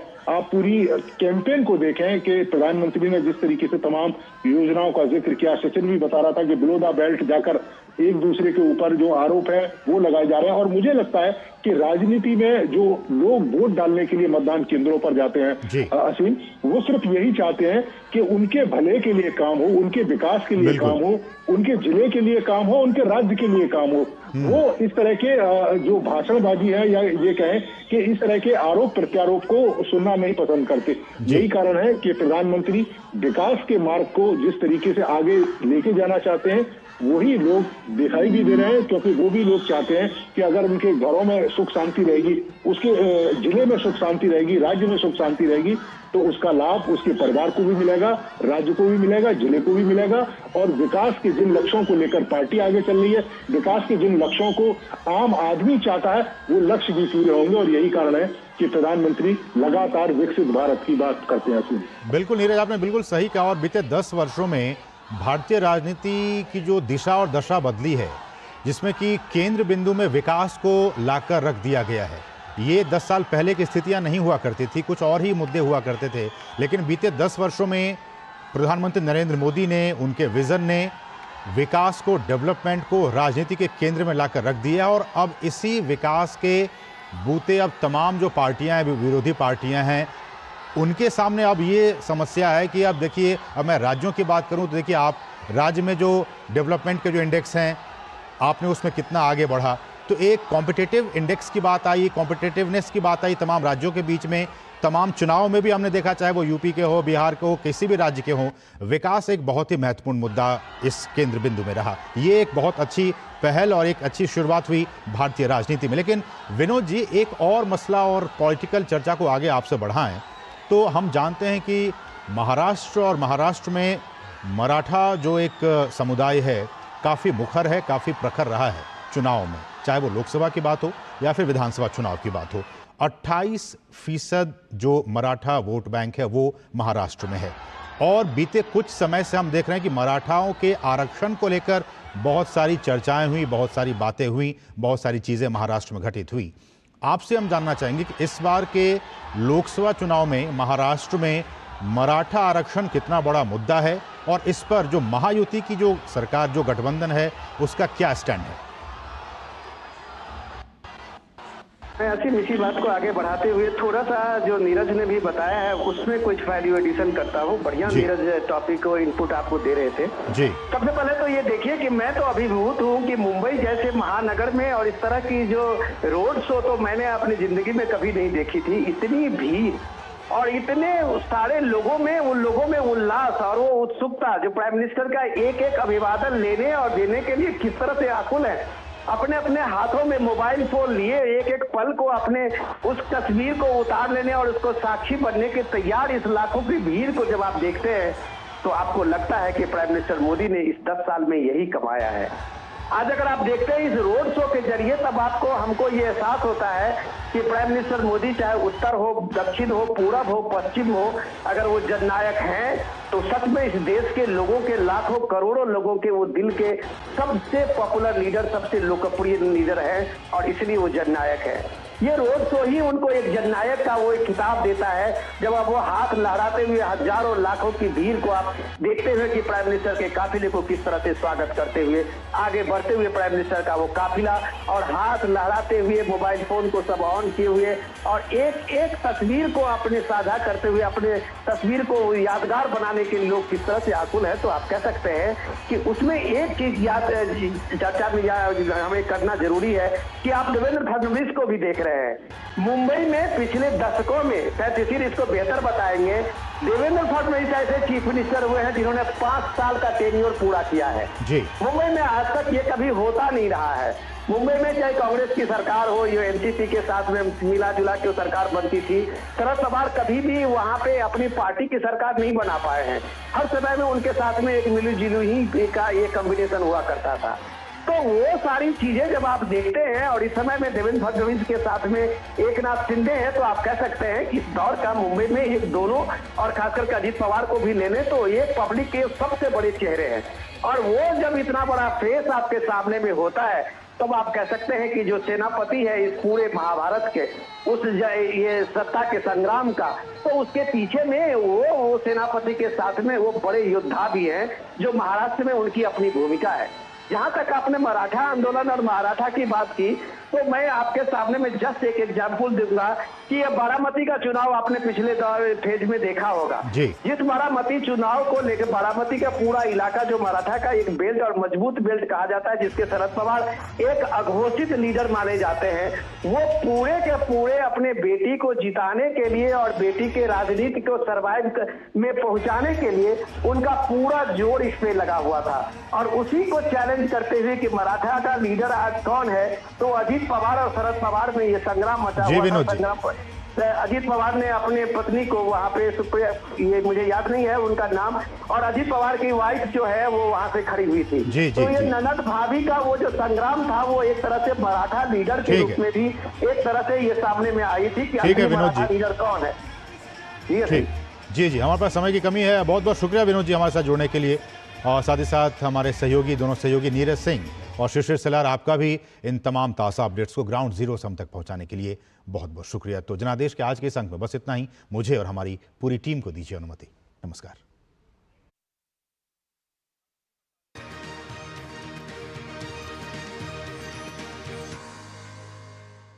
नया सवेरा के प्रायोजक हैं MDH, बढ़िया है, शुद्ध है। MDH मिर्ची, धनिया, हल्दी, असली मसाले, सच। MDH और गैलेंट एडवांस रबर, निर्माण का रियल हीरो।